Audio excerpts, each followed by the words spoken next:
Untuk pertama kalinya pasukan Saraya Al-Quds dan sayap militer Hamas Brigade Al-Qassam muncul bersamaan dalam momen pembebasan sandera gelombang kelima pada Selasa 28 November 2023. Dalam momen tersebut mereka tampak berpelukan yang disambut sorak gembira dari warga Palestina.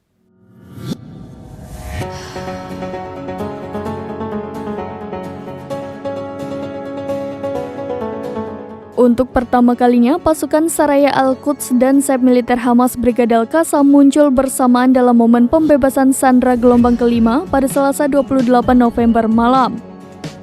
Terlihat dari video yang dirilis, keduanya kompak bekerja sama membebaskan 12 sandera termasuk 10 warga Israel dan 2 warga Thailand. Ada momen menarik seusai mereka membebaskan tahanan tersebut, di mana Al-Quds dan Al-Qassam kompak berpelukan di tengah segerombolan warga Palestina. Mereka tampak begitu sehat dan bahagia. Keduanya memakai identitas pengikat kepala yang berbeda. Hamas mengenakan ikat kepala hijau, sementara Al-Quds memakai ikat kepala berwarna hitam.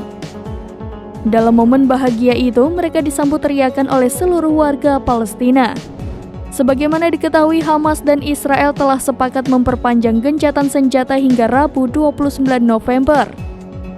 Layanan penjara Israel mengatakan pihaknya telah membebaskan 30 warga Palestina dari penjara-penjara Israel.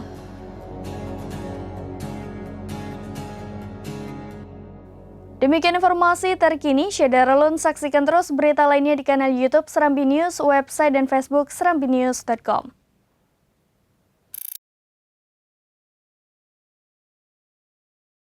Download Tribun X sekarang, menghadirkan lokal menjadi Indonesia.